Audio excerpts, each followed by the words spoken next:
Si usted quiere buscarlo, lo vamos a buscar. Se encuentra en el capítulo 4 de Daniel. Estamos haciendo un seguimiento de estas palabras. Y Graciela, si nos quiere leer el versículo que es finalizado, es cerrado, porque hoy voy a hablar más de Nabucodonosor, porque veo que estas historias se repiten en la iglesia, dentro de la iglesia. Y entonces a mí me preocupa, y seguramente usted a través de la palabra va a decir, pero es verdad que esto se repite. Porque a veces pensamos que las personas están convertidas y no están convertidas. A veces pensamos que las personas han nacido de nuevo y no nacieron de nuevo. Y cuando miramos los frutos de las personas decimos, ¿este nació de nuevo o no nació de nuevo? Y cuando vamos a la Biblia nos encontramos con que, bueno, tuvo ciertos reconocimientos de las cosas de Dios, pero no llegó la palabra a traerle convicción de pecado. Dice en el capítulo 4 de Daniel, versículo 25, no se ponga de pie porque es el texto que finalicé el mensaje pasado, pero para entrar en este, porque volvemos otra vez para adelante. ¿Qué dice acá?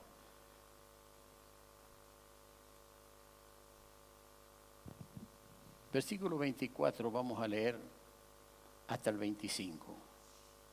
Dice, Del capítulo 4, a ver.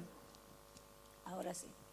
Esta es la interpretación, oh rey, la sentencia del Altísimo que ha venido sobre mi señor el rey. Que te echarán de entre los hombres y con las bestias del campo será tu morada. Y con hierba del campo te apacentarán como a los bueyes. Y con el rocío del cielo serás bañado.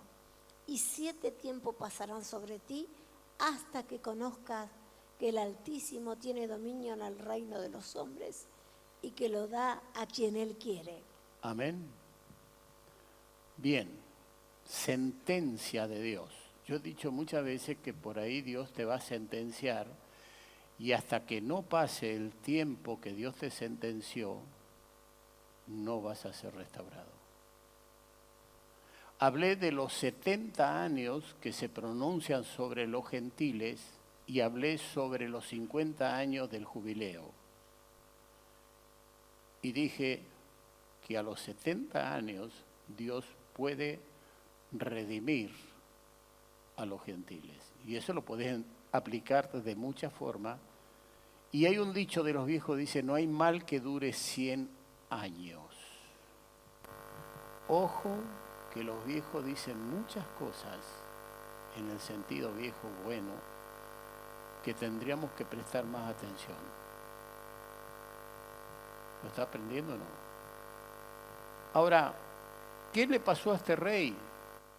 Nunca llegó a tener esa convicción de pecado que debería tener. Y en eso vamos a hablar hoy para que usted entienda por qué muchas veces no se llega a esa profundidad como se debería llegar para agradar al Señor. Entonces, muchas veces pensamos que ciertas personas llegaron a tener convicción de pecado, pero en la realidad no. Esto, hermano, le sucedió al rey Nabucodonosor. Todavía no había llegado a rendirse a los pies del Dios de Daniel.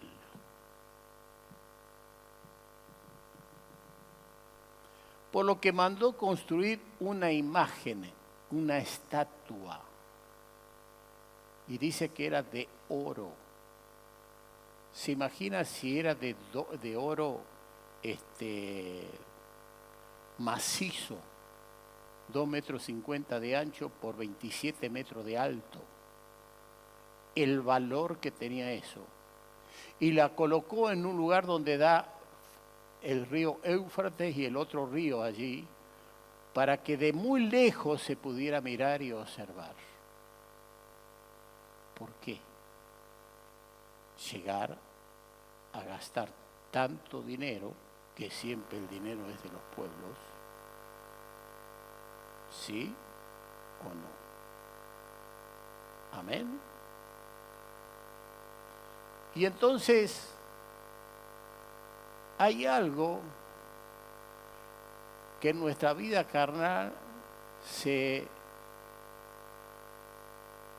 semeja a lo que dijo el Señor. Y ahí tenemos que ir realmente al principio de todas las cosas. Seré semejante al Altísimo. El diablo, cuando va a tentar al hombre, a Eva, usted va a ver en Génesis, en el capítulo 3, versículo 5, cómo él actuó allí, cómo él obró. Que a esto, cuando el hombre lo acepta y crece igual que Dios, se le llama humanismo. Ser similar a Dios, ser igual que Dios. Versículo 5 dice, sino que sabe Dios que el día que comáis de él, seréis abiertos vuestros ojos y seréis como, y seréis como Dios. Eso es humanismo. Eso dijo el diablo, ¿me entiende? A aquella mujer, seréis como Dios. Nunca Dios dijo seréis como Dios. Dios le prohíbe comer de cierto árbol para que no muera, pero nunca dijo eso. El diablo sí dijo, seréis como Dios, sabiendo el bien y el mal. Eso se llama humanismo. Y hoy la ciencia cree que se puede ir desarrollando la persona a tal punto que puede llegar a ser el hombre como Dios. Por eso por ahí aparecen las palabras, aún en la Biblia, vosotros sois dioses. ¿Lo leyó ese pasaje? Si no, búsquelo, lo va a encontrar. En Génesis capítulo 11, versículo 4, y dijeron, vamos, edifiquemos una ciudad y una torre cuya cúspide llegue al cielo, y hagámonos un nombre por si fuéramos esparcidos sobre la faz de toda la tierra. Hagámonos un ¿qué? Un nombre. ¿Por qué se hacen las estatuas que las podemos ver nosotros en muchísimos lugares? Para recordar aquel prócer. Entonces, bueno, ¿cómo recordamos a San Martín? Con la estatua cruzando la cordillera de los Andes. Usted lo va a ver arriba de un caballo señalando la cordillera de los Andes. ¿Pero para qué? Para indicar, este fue el hombre que nos trajo a nosotros libertad. Amén. Y usted va a ver estatuas por todos lados. Por todos lados. Yo podría hablar mucho de eso, pero no quiero perder el tiempo de eso. Entonces Nabucodonosor, hermano, no estaba muy convencido que después de él vendría otro reino incluso más fuerte que el de él, que era el Imperio Romano de hierro.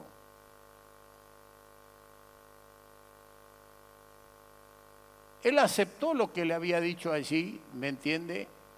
Daniel en revelación.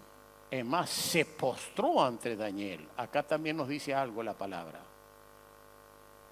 Y entonces él construye allí una imagen de 27 metros de alto por 2,50 metros de oro macizo, posiblemente, a lo mejor no era así, pero se descubrió los arqueólogos en la base de esa estatua que es inmensa y ahora se descubrió. Eso usted lo puede buscar en internet y lo va a encontrar. Ahora fíjese otra cosa. ¿Quiénes convocó? Los convocados fueron 8 grupos que representaban su reino. Seguramente, hermano, para mostrar su soberanía o su subordinación, para así dejar un ejemplo ante el pueblo. Es muy similar hoy en las fotos.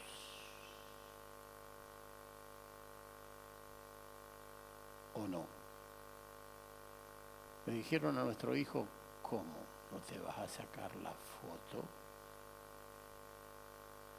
No, porque no pienso de esa manera como ustedes, los compañeros. Y no se sacó la foto, estando ahí con la ministra de Salud. ¿Está bien? Hola, la.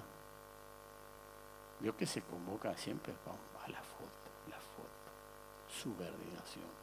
Me están apoyando, están conmigo.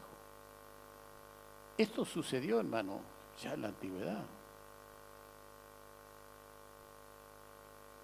Él quería, hermano, que después de él, de muchos, de muy lejos, podrían ver la imagen de oro y poder expresar qué rey fue este, qué momento para construir una imagen tan inmensa de oro. Siempre está la tendencia que se nos recuerde, y al único que hay que recordarlo, hermano, es a Cristo. La Biblia dice que van a pasar los días y ya nadie más se va a acordar de nosotros, excepto aquellos que fueron registrados en la Escritura, como aquella mujer que dijo el Señor: no la molestéis porque buena obra me ha hecho. Será recordada donde se predique este evangelio. ¿Quién fue? Una mujer que le lavó los pies al Señor. Pero después, hermano, volverán al polvo, dice la Biblia. Bueno, qué tremendo rey fue este. Además, él quería cambiar, hermano, la religión de los ídolos de Babilonia y establecer una nueva, hermano, religión mundial. Esto, hermano, ya en la historia estaba sucediendo, porque hasta el día de hoy se hacen viajes a Egipto para ver las tremendas pirámides y recordar a aquellos faraones que estuvieron en el poder de Egipto. ¿Sí o no? ¿Usted se da cuenta la tendencia del hombre, del ser humano? ¿Usted se da cuenta lo que trabaja en la carne que ya ha sido condenada? Buscar la gloria de Dios, buscar que los hombres le hagan un gran reconocimiento por su tarea que él llevó a cabo. En todo caso, Dios pone reyes y quita reyes. Y cuando Dios pone a alguien, lo pone y quizás le conceda la gracia tan necesaria para poder conducir ese país al cual Él lo ha colocado. ¿O usted no lo ve así? Cuando nos miramos a nosotros mismos, hermanos, nos damos cuenta de a dónde nos sacó el Señor. Y qué bueno que nunca nos olvidemos de a dónde nos sacó el Señor. Y qué bueno, hermano, que es que realmente podamos mantener la humildad, porque antes del quebrantamiento, ¿qué es? La altivez de espíritu. Mejor humillarse que repartir despojos. Cuando la persona se olvida de dónde lo sacó el Señor, cuando la persona atribuye a sí mismo la gracia de Dios, entonces va a llegar a un punto donde va a ser reducido a un bocado de pan. Es como el que se llega a la mujer de su prójimo, será reducido a un bocado de pan. Cuando hoy lo toman como que esto no es nada, que es normal. No. Lo que dice la palabra de Dios, así se va a cumplir. ¿Me está escuchando? Entonces, bueno, esa es la parte que nosotros tenemos que entender. Él quería establecer una nueva religión mundial. Esto, bueno, seguramente recordando lo de Egipto. Y esto, hermano, de adorar una imagen es una adoración diabólica que iba en contra de los fundamentos hebreos. Los hebreos, hebránicos se dice, no sé si lo dije bien, es otra cosa, porque habían sido instruidos en el camino de Dios. Dios se le había revelado a Abraham, a Isaac, a Jacob, a las generaciones, diciéndole, jamás adoren una imagen ni adoren al hombre. ¿Lo entiende o no? Ahora, si usted todavía tiene la tendencia de la virgencita, del san aquí, del san allí, de la crucecita, del collar acá, el collar allá, cuidado, hermano, porque está en grandes problemas. Está en grandes problemas. Si usted todavía está allí, que el Dios dinero lo maneja porque es avaro, cuidado, que está en grandes problemas. Porque después de la idolatría, hermano, perdón, después de la fornicación aparece, ¿me entiende?, aquello que se llama amor al dinero. Y lo dice en una lista de capítulo 5 de allí de 1 Corintios, claramente. El que llamándose hermano. Si usted se llama hermano y es avaro, usted tiene problemas. Y usted no quiere superar eso, usted, está bien, no lo supere, pero en algún momento usted va a tener problemas. O lo van a tener los hijos de los hijos. Y si usted no redime aquello, usted lo va a crear ese problema. Pero bueno, cada uno sabe lo que va a hacer y cómo va a actuar y cuánto recibe de la palabra. Entonces dije, adorar una imagen es una adoración diabólica que iba en contra de los fundamentos hebránicos o de hebreos. Debía presentarse, hermano, la gran banda o orquesta de Babilonia para mover todo tipo de sentimiento, dejando la razón o la cabeza a un costado. ¿No es así hoy actualmente? Cuando van a todos esos festivales y gritan y se enfurecen y se mueven sentimientos y lloran, lloran. ¿Es así o no? ¿Qué mueven? Pero no mueven la mente, porque si usted escucha las canciones, cualquier pavada, hermano, dígame la verdad, no tiene fundamento, no hay una palabra, un mensaje en esas canciones. Ayúdeme con alguna de esas modernas de ahora. El piripipipipipi, no sé, bueno. No se sabe lo que dicen, lo que cantan, con una palabra hacen una canción y todo, y se enloquecen los ídolos y las mujeres por el ídolo. ¿Qué tocan? ¿La mente? ¿La razón? ¿O tocan los sentimientos? La música esta era para tocar los sentimientos. Era justamente para llevar a través de los sentimientos a adorar esa imagen e inclinarse ahí. No importa todo lo que dice Dios, no importa todo lo que dice la Biblia, lo que predica el pastor, no importa. Vamos en estos sentimientos sin razonar y pensar si lo que estamos haciendo está bien o está mal.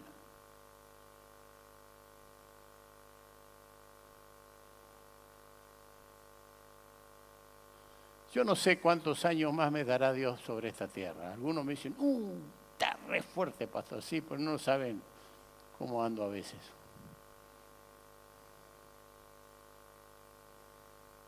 ¿Qué pasa? Me estoy mordiendo la boca. Así que debía presentarse la gran banda, una orquesta de Babilonia para mover todos los sentimientos, dejando la razón o la cabeza a un costado. A Nabucodonosor no le importaba que el pueblo adorara a otros dioses, pero al pueblo de Dios sí, porque el pueblo de Dios es monoteísta. Un solo Dios en 3 personas: Padre, Hijo y Espíritu Santo.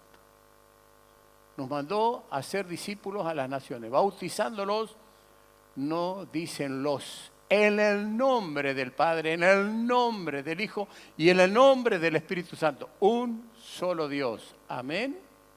¿Lo entendió eso o no lo entendió? Es importantísimo entonces que entendamos que al Dios que servimos es un solo Dios porque somos monoteístas. La denuncia, hermano, hacia estos 3 varones, Ananías, Misael y Azarías, se encuentra en el capítulo 3, versículo 8 al 12, hermana Graciela. Por esto, en aquel tiempo, algunos varones caldeos vinieron. Fíjese, caldeos, algunos varones caldeos. Vinieron y acusaron maliciosamente a los judíos. Hablaron y dijeron al rey Nabucodonosor: Rey, vive para siempre. Tú, oh rey, has dado una ley que todo hombre al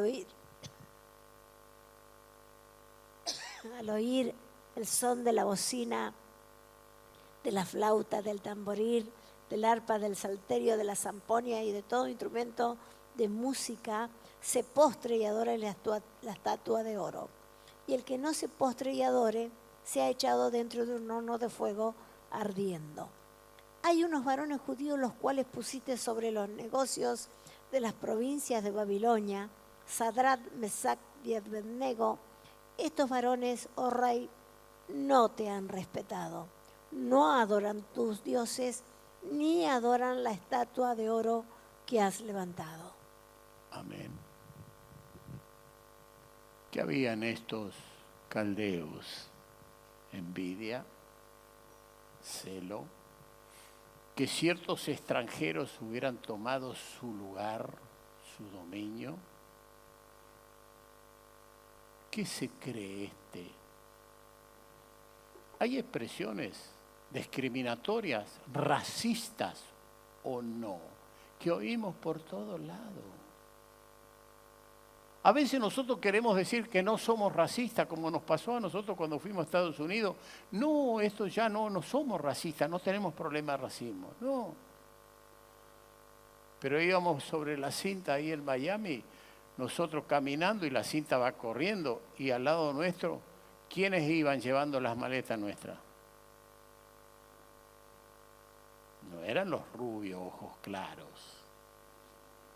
¿Está? Y cuando llegamos allá les queríamos dar las moneditas, como todo argentino, ¿vio? Mezquino. Las moneditas esas de cobre, casi me pegan una patada. No, tuve que sacar dólares y darle dólares. Amén. Yo voy a echar combustible ahí a la estación de servicio y hay un hombre que me atiende re bien. Y después que termino, le digo, esto es para vos. No, tome. No, es para vos. Bueno, gracias.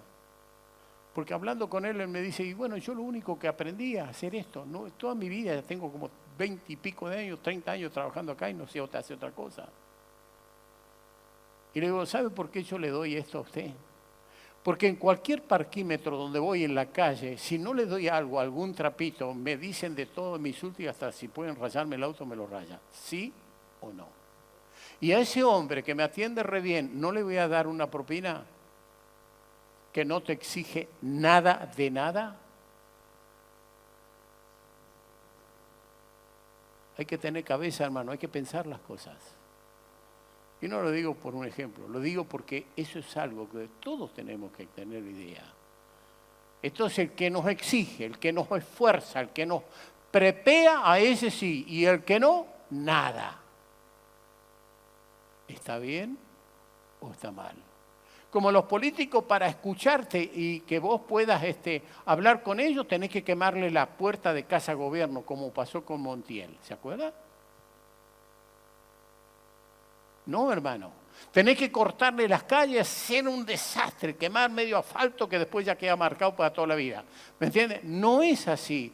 Tenemos que tener una mentalidad diferente, sabiendo que el Señor nos manda a hacer las cosas diferentes.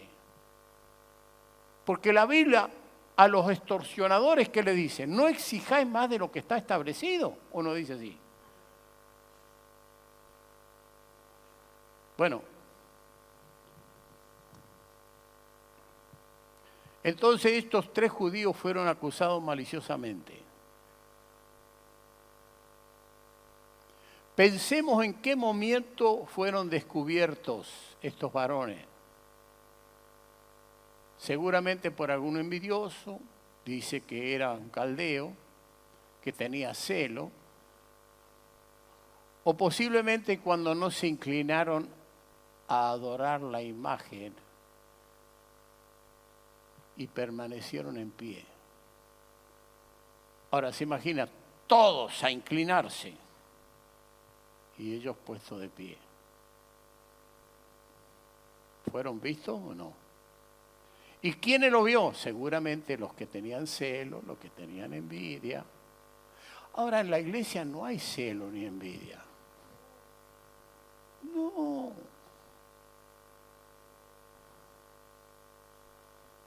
¿Usted está entendiendo o no? Hace mucho tiempo estuve en una reunión de pastores y llegó un momento que me molestó algo. De un pastor, no voy a dar nombre. Y dijo estas palabras: las iglesias grandes tienen que ayudar a los demás. Yo te hago una pregunta: ¿por qué hay iglesias grandes y hay iglesias pequeñas? Si tú te dedicas a ser discípulo a las naciones, si estás hablándole a la gente, vamos, a predicar, a hablar, a visitar, a trabajar, y la iglesia se mete en ese espíritu de trabajo, de servicio, hermano, va a ser una iglesia grande. Si le trazas una visión, vamos a hacer 5.000, vamos a hacer 20.000 con las misiones. Si usted le va trazando eso y la gente lo va entendiendo, va a empezar a trabajar y va a tener una iglesia grande. Y el otro que duerme, y como dijo nuestro hermano Raúl Troncoso, el anciano, que hay que echar 4 demonios, que son las 4 patas de la cama, y bueno, hermano.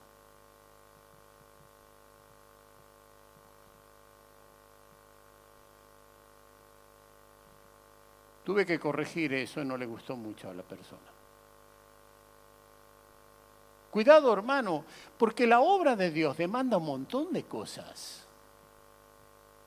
Si usted se dedica a la obra del Señor, ¿me entiende? Y está totalmente entregado a la obra del Señor, tiene que saber manejar el tiempo. Yo cuando dejé mi trabajo en Vialidad, la pucha, yo tenía un buen tiempo ocupado ahí en Vialidad que ahora no lo tengo. ¿Y qué voy a hacer en este tiempo que no lo tengo? ¿Voy a dormir?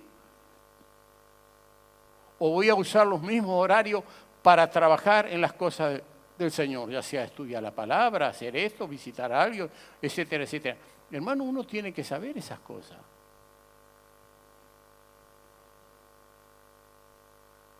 No, hay algunos que no hacen eso. Se dedican, hermano, a conejear.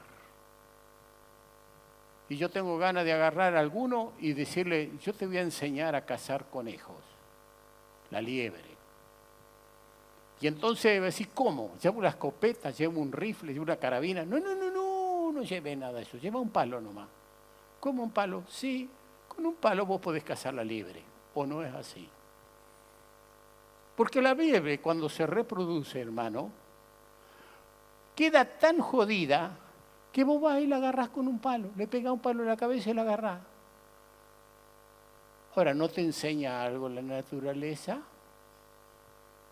Hola. Espero que acá no haya tantos conejeros,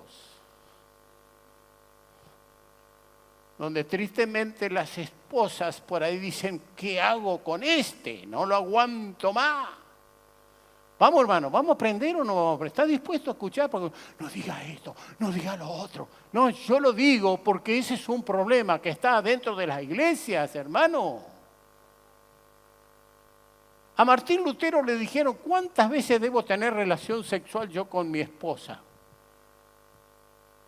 Y él dijo: de acuerdo a la capacidad física y de acuerdo a la estructura que tiene ese hombre, y puede tener 2 a 3 veces.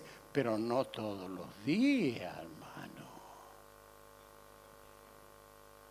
Decirle a tu hermano, varón a varón, varón a varón, espero que no seas gorriombo.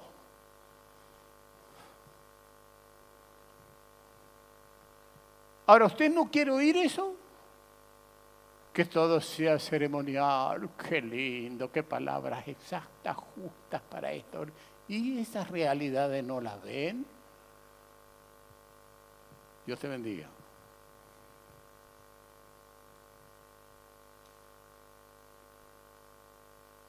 Estos hermanos caldeos llegaron, hermano, a no poder aceptar que un cautivo ocupara un lugar de tan grande estima. Estos puestos solo se reservan para los caldeos. ¿Cómo va a venir un extranjero a ocupar un lugar? Y nada menos que cautivo.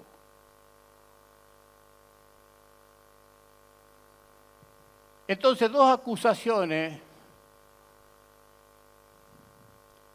no respetan al rey, se niegan a adorar la imagen que él había hecho.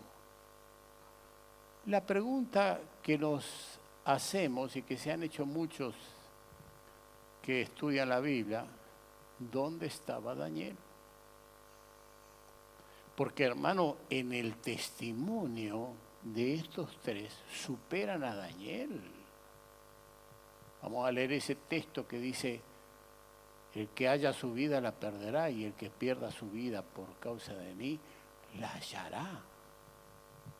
Daniel aparece allí como un grande, sí, indiscutiblemente, por el don de Dios, por su oración, porque él dijo: Dios de los cielos me puede revelar, pare la matanza de los sabios, y salvó incluso a los ocultistas y a los adivinos y a los astrólogos y todo eso, que la Biblia los condena tremendamente, ¿me entiendes? Porque él fue y clamó y Dios le mostró. Y Daniel, hermano, fue un hombre que no tuvo problema, y creo que tampoco hubiera tenido problema de dar su vida por el Señor.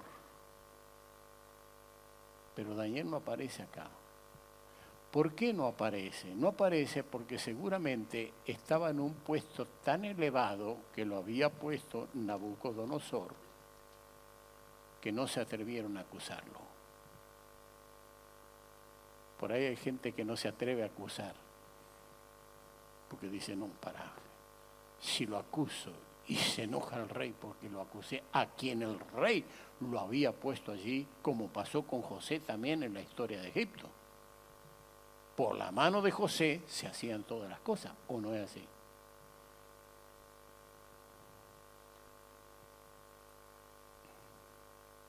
En Daniel capítulo 2, versículo 46 dice: entonces el rey Nabucodonosor se postró sobre su rostro y se humilló ante Daniel. Y mandó que le ofrecieran presentos e incienso.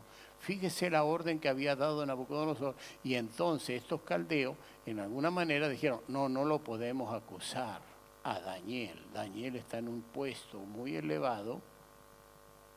Amén. Ahora, ¿qué encontramos aquí, hermano? Que estos se llaman los héroes de la fe. Y vamos a Hebreo. Ahí vamos a leer algunos pasajes. Es importante que lea todo lo de Hebreo, porque allí, ¿qué dice en Hebreo? En el capítulo 11, versículo 1 y 2, dice: es pues la fe la certeza de lo que se espera, la convicción de lo que no se ve, porque por ello alcanzaron buen testimonio los antiguos. ¿Estaban aquí estos jóvenes o no? Estaban. Si no se menciona en hebreo, pero estaban. Antiguos, está hablando de aquel antiguo pacto, amén, que alcanzaron. Lea, hermana Graciela, ahora el versículo 13 en adelante. Conforme a la fe murieron todos estos. Conforme a la fe murieron todos estos sin haber recibido lo prometido, sino mirándolo de lejos y creyéndolo y saludándolo y confesando que eran extranjeros y peregrinos sobre la tierra. Porque los que esto dicen claramente dan a entender que buscan una patria. Pues si hubiesen estado pensando en aquella de donde salieron, ciertamente tenían tiempo de volver. Ahora, pare un poquito. Buscaban una patria. Pregunto, por la fe, ¿buscamos una patria mejor que esta? ¿Buscamos cielo nuevo y tierra nueva? ¿Buscamos la morada, hermano, allí? ¿Vivimos bajo esa fe y esa esperanza que dije estos días atrás? Cuando estemos cara a cara con Cristo se terminará la fe y se terminará la esperanza, porque ya estamos con Él. Estamos moviéndonos, hermano, bajo esa fe y esa esperanza. Y la fe, hermano, es todo el contexto bíblico. Usted no puede tratar de esto sí, esto no, esto me conviene, esto no me conviene, esto no lo supero, sigo así. No, hermano, porque la Biblia nos manda a vivir, sed santo en toda nuestra manera de vivir. Diga toda. Tú tienes que ser un santo para tu esposa para ti una santa. Tú tienes que ser un santo para tus hijos, para que tus hijos puedan ver. Tú tienes que ser un santo dentro de la iglesia. ¿Para qué? Porque los piadosos no pasan desapercibidos, como sucedió con este amado hermano que el Señor se los llevó. David. Todo el mundo fue a despedirlo allí en el ataúd. Muy especial. ¿Qué más dice, hermana Graciela? Pues si hubiesen estado pensando en aquello de donde salieron, ciertamente tenían tiempo de volver. Pero anhelaban una mejor, esto es celestial, por lo cual Dios no se avergüenza de llamarse Dios de ellos, porque les ha preparado una ciudad. ¿Por la fe? Por la fe Abraham, cuando fue probado, ofreció a Isaac, el que había recibido la promesa ofrecía su unigénito, habiéndosele dicho: en Isaac te será llamada descendencia, pensando que Dios es poderoso para levantar aún de entre los muertos, de donde, en sentido figurado, también le volvió a recibir. Por la fe bendijo Isaac a Jacob y a Esaú respecto a cosas venideras. Por la fe Jacob, al morir, bendijo a cada uno de los hijos de José y adoró apoyado sobre el extremo de su bordón. Bien, y puede leer todos los héroes de la fe. Tomé algunos pasajes nomás, porque lleva mucho tiempo leer todo eso. Entonces estos jóvenes judíos están dentro de esta lista de los héroes de la fe. Fueron llevados ante el rey, dice la Escritura, y no titubieron en declarar su fe por su Dios. Ellos, hermanos, hubieran podido decir y condenar a los que le habían acusado porque estaban en un puesto muy importante. Ellos hubieran podido desistir y decir: sí, vamos a adorar, es todo una mentira, no es así. Y entonces el rey hubiera podido agarrarle a estos caldeos envidiosos, celosos, que lo habían condenado a la muerte, porque así era en ese tiempo. Ahora, si ellos hacían eso, jamás podían quedar mal delante del rey. El Rey de Reyes y Señor de Señores, el Dios de la eternidad. Muchas veces me ha escuchado decir, y me acuerdo, eso lo tomé de Milton, porque gracia sobre gracia usted puede repetir las cosas y no está mal, porque de su plenitud tomamos todo. Y él dijo muchas veces que tenemos gente que es mentirosa. Y entonces agarra el teléfono. Hola, ¿está el pastor? ¿Está el hermano fulano de tal? Y bien abajo decimos: no, para usted. ¿Se miente o no se miente?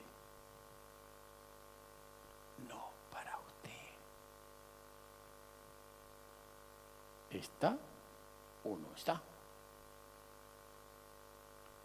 ¿Puede atenderlo? ¿No lo puede atender? Sí, sí, no, no. Lo demás que dice la Biblia es pecado. ¿Lo dice Santiago o no lo dice?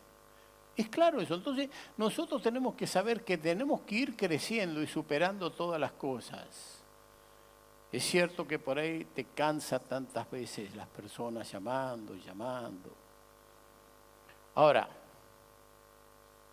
dice Hechos capítulo 5, versículo 29. Respondió Pedro y los apóstoles dijeron: ¿es necesario obedecer a Dios antes que a los hombres? La pregunta está tirada. ¿Es necesario obedecer a los hombres antes que a Dios? ¿Es necesario obedecer a Dios o a los hombres? Usted sabe que hay una ley, que hay un mandamiento, que es amar a Dios sobre todas las cosas y a tu prójimo como a ti mismo. Si me amáis, ¿qué dice? Guardad mis mandamientos. Usted no puede decir que ama a Dios y no guarda sus mandamientos. Si tú dices amar a tu hermano a quien ves, ¿cómo vas a amar a Dios a quien no ves? Dice Juan. ¿Es así o no? Todo es por fe. ¿Usted vio a Dios? ¿Usted puede mirar algo que creó Dios? Sí, algunas. ¿Pero usted puede mirar el sol? No, porque va a quedar ciego. ¿Cuánto más Dios? Cuando la Biblia nos revela que aquellos que vieron a Dios cayeron como muertos. ¿O no? Entonces, cuidado. Venga Dios. Buenas pavadas que dicen ciertas personas. Capítulo 3, versículo 15 al 18 de Daniel. Ahora pues, ¿estáis dispuestos para que al oír el son de la bocina, de la flauta, del tamboril, del arpa, del salterio, de la zarponia y de todo instrumento de música os postréis y adoraréis la estatua que he hecho? Porque si no la adorares, en la misma hora seréis echados en medio de un horno de fuego ardiendo. Y fíjese lo que dice él, qué concepto tenía de él. ¿Y qué Dios será aquel que os libre de mis manos?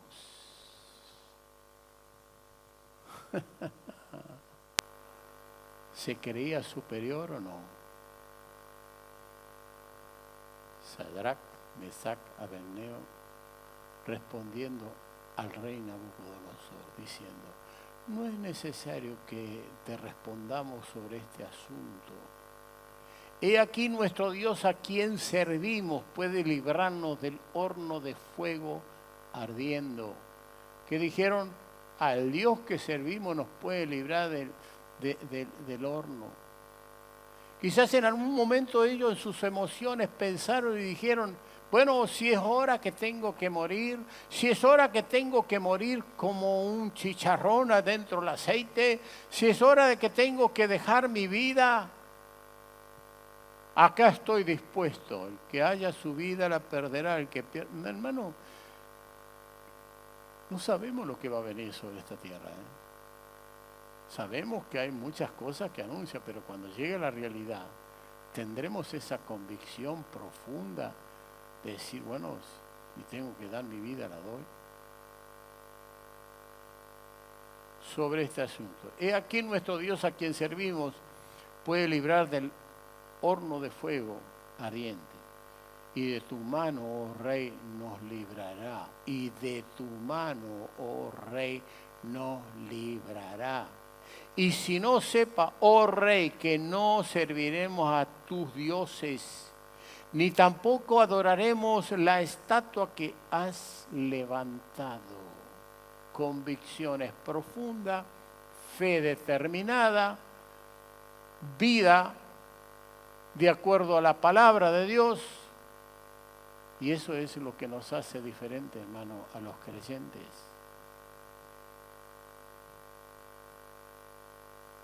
Ahora, fíjese el conflicto personal entre Nabucodonosor y el Dios verdadero. ¿Qué conflicto que tenía? Por eso dije al principio que a veces nosotros creemos que hay ciertas personas que se han convertido, pero después cuando llega la realidad, no. Que han nacido de nuevo, pero no. Que no tienen convicción de pecado, no. ¿Qué Dios será aquel que os librare de mi mano? Evidentemente él se consideraba superior a todos los dioses paganos. Alguien dijo en nuestros días, y lo puse en rojo acá bien, bueno, a mí también téngame un poquito de miedo o de temor. ¿Lo dijo o no lo dijo? Lo dijo. ¿A quién tenemos que tener temor? ¿A las personas, los políticos? ¿O tenemos que tener temor al Dios de la gloria? Él tiene poder, hermano, para destruir nuestra alma en el infierno, dice la Biblia. Temed a aquel, no a los hombres, a los que matan el cuerpo. Temed al que puede destruir nuestra alma en el infierno. ¿No dice eso la Biblia? Entonces, hermano, ahí está la convicción que nosotros tenemos que llegar a tener. Y usted la va a tener en la manera que usted busque a Dios, en la manera que usted se entrega a la palabra. Este rey, hermano, creía que él podía tener bajo su subordinación todos los políticos como los religiosos. Él se sentía superior a todas las creencias, no le importaba.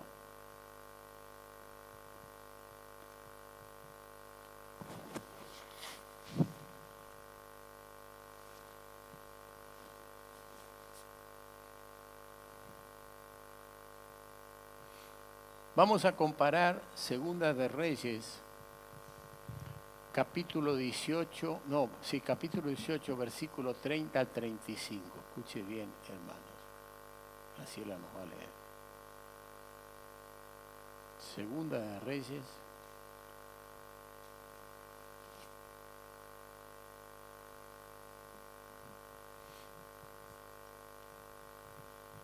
...30 al 35. Y nos haga Ezequías confiar en Jehová, diciendo, ciertamente... Lee un poquito antes porque entré mejor en la lectura. Entonces el Rabsacés se puso en pies y clamó a gran voz en lengua de Judá y habló diciendo, oíd la palabra del gran rey, el rey de Asiria.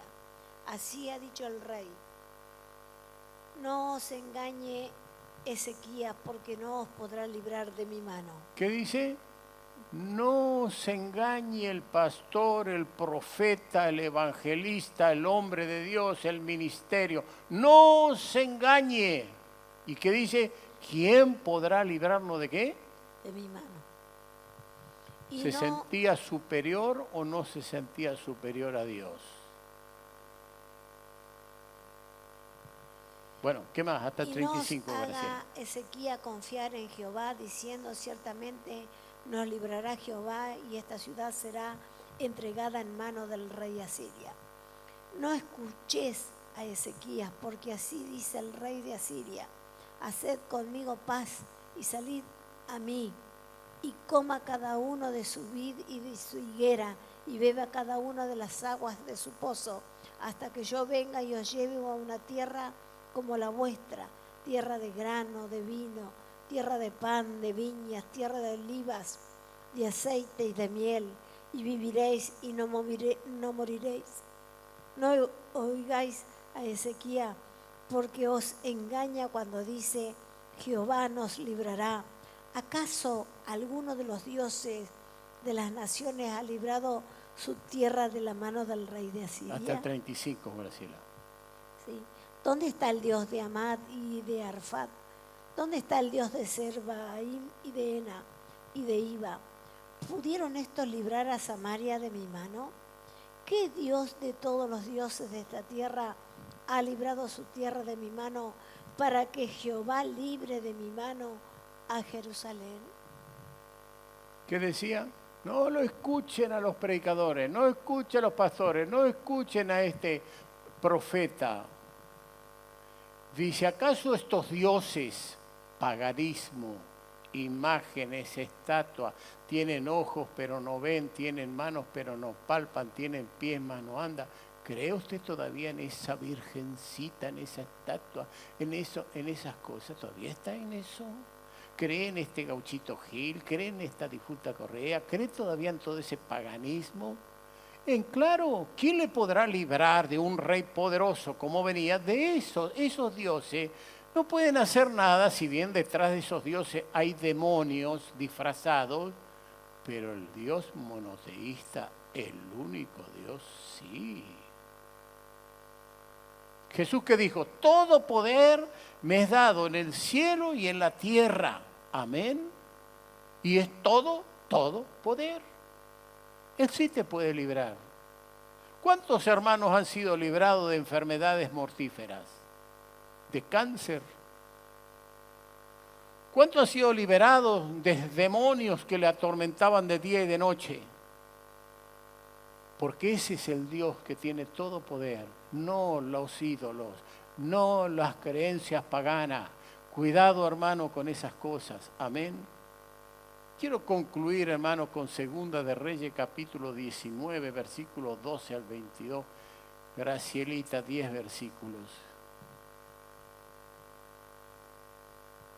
¿Acaso libraron sus dioses a las naciones que mis padres destruyeron? Esto es, Gozán, Aram, Resef y los hijos de Edén que están en Telasar. ¿Dónde está el rey de Amad, el rey de Arfad, el rey de la ciudad de Serfaim y de Ena y de Iba? Y tomó Ezequías las cartas de mano de los embajadores, y después que las hubo leído, subió a la casa de Jehová y las extendió Ezequías delante de Jehová.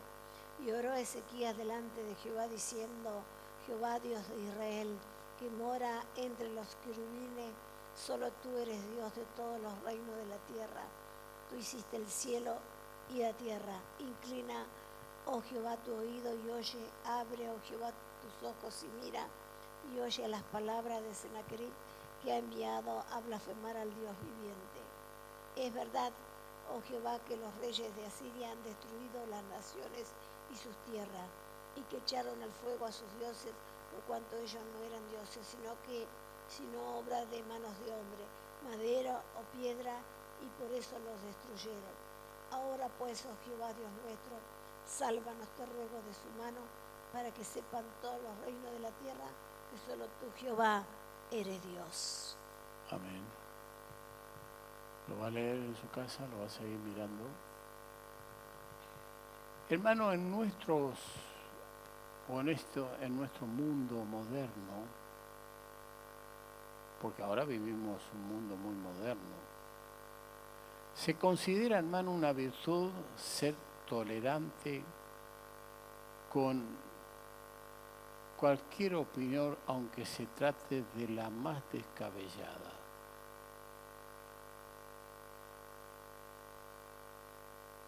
En nuestro mundo moderno se considera una virtud ser tolerante con cualquier opinión, aunque sea trate de la más descabellada. Y hay personas que no tienen dificultad en esto. Este es el mundo moderno, por eso. Pero hermano, cuando hay algo que contamina o que compromete nuestra dignidad cristiana, no podemos, hermano, más que decir las cosas como son. Bueno, ¿cuántas veces me han escuchado decir, lo que usted tolera no cambia? Primero, la tolerancia, después pasa a ser costumbre y por último pasa a ser doctrina. ¿Escuchó? Tolerancia, costumbre y termina siendo doctrina. Si papá, si mamá, si el abuelo, ¿cómo yo voy a cambiar de religión? No se trata de cambiar de religión. Se trata de conocer a Cristo. Se trata de tener una experiencia con Él. Se trata de amarlo hasta dar la vida por Él. Por eso el mensaje, hermano, que le puse a esto, y ojo que vamos a seguir hablando sobre este libro, amén. El mensaje que le puse a este tema se llama así: dispuestos a dar la vida por nuestro Señor. ¿Estamos dispuestos a dar la vida por nuestro Señor? Yo no lo puedo saber, ni usted lo puede saber, porque lo que hoy decimos sí, mañana podemos decir no. Lo que hoy nosotros creemos que es así, en la realidad, cuando llegue el momento, porque ni nosotros mismos nos conocemos a nosotros mismos. Aunque la Biblia dice, examinaos a vosotros mismos. ¿Me entiende? Pero hay una cosa, si yo busco a mi Señor de verdad, de día, de noche, presto atención, voy identificando mis miserias, las voy confesando.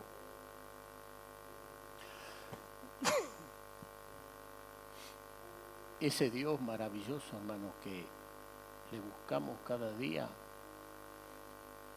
en el momento de la prueba,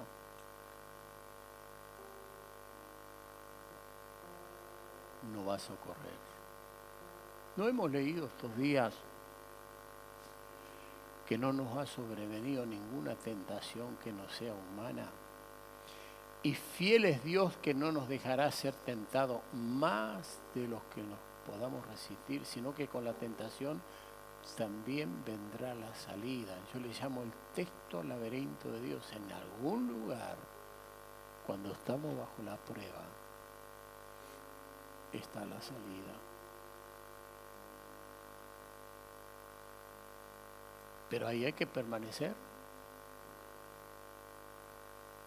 ¿Cuántos testimonios hemos oído por ahí de gente creyente que han sido llevados y tirados allí en un calabozo frío y que allí estaban acurrucados ya a punto de morir de frío?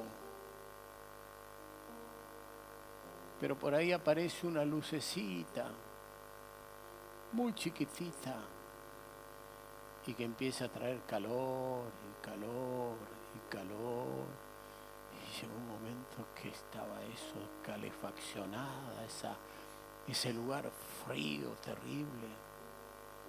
¿No dice la Biblia que lo tiraron a Pablo y allí, a Silas, allí en la cárcel más atrás, profunda? Pero que nos muestran que tenían convicciones realmente profundas de su Dios. ¿Y qué hacían? Cantaban himnos al Señor. ¿Estaríamos cantando nosotros o estaríamos llorando? ¿Estaríamos allí gozosos porque tenemos que pasar por las pruebas que pasó Cristo?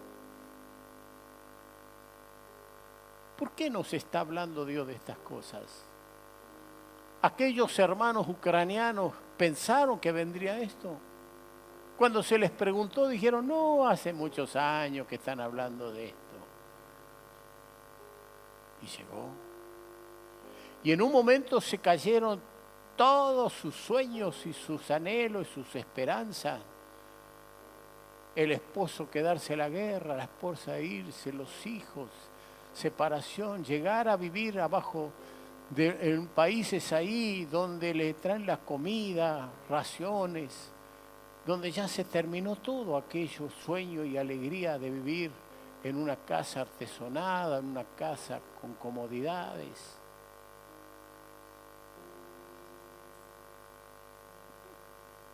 ¿Ha pensado usted?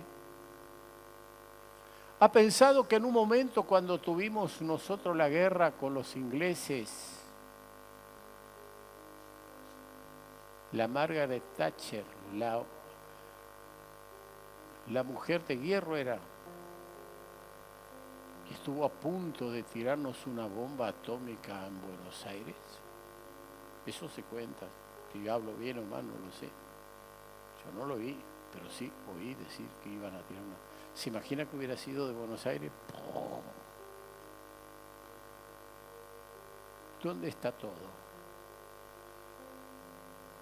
¿Dónde están nuestros sueños con nuestros hijos que estudien, que crezcan, que se capaciten, que sean ingenieros, médicos, que tengan profesiones para que puedan vivir quizás mejor que lo que vivimos nosotros? Porque, hermano, la generación que viene ahora no va a vivir como vivieron nuestros padres,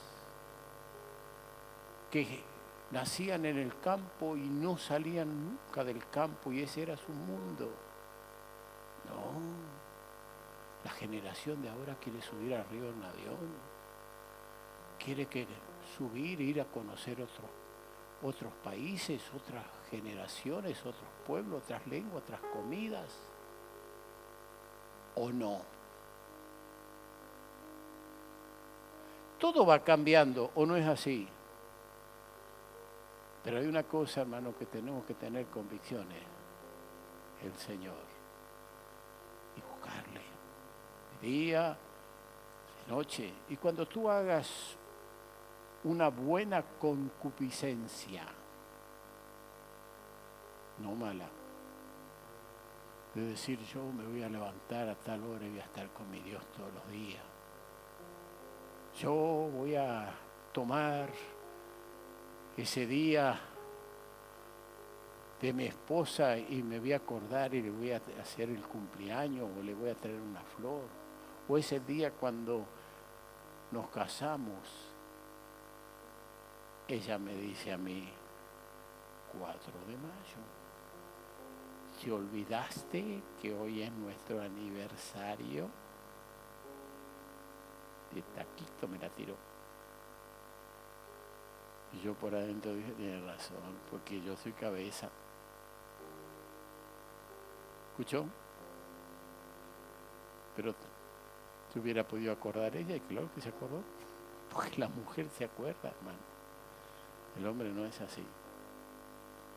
Bueno, Dios te bendiga, Dios te dé entendimiento.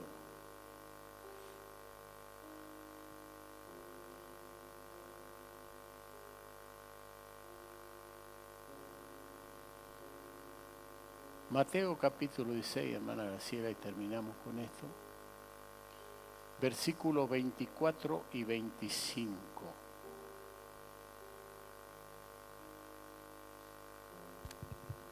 Entonces Jesús dijo a sus discípulos: si alguno quiere venir en pos de mí, niéguese a sí mismo y tome su cruz y sígame. Porque todo el que quiera salvar su vida la perderá, y todo el que pierda su vida por causa de mí la hallará. Pregunto, ¿está alzando la cruz cada día?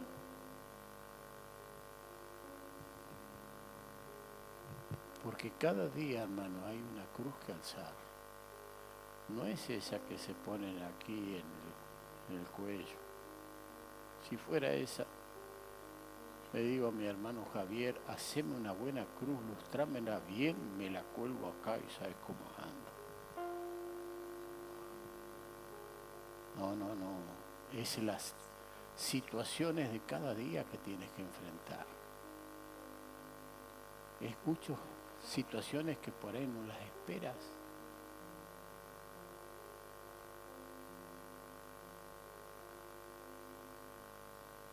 Pero es allí, hermano, donde nosotros podemos afirmar nuestra fe.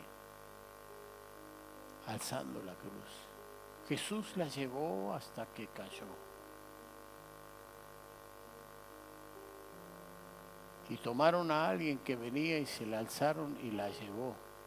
Esto es una señal de que llegás muy piolita, tranquilito a la ciudad y de repente te ponen una cruz encima. Y la tenés que cargar y la tenés que llevar. ¿O no, hermano?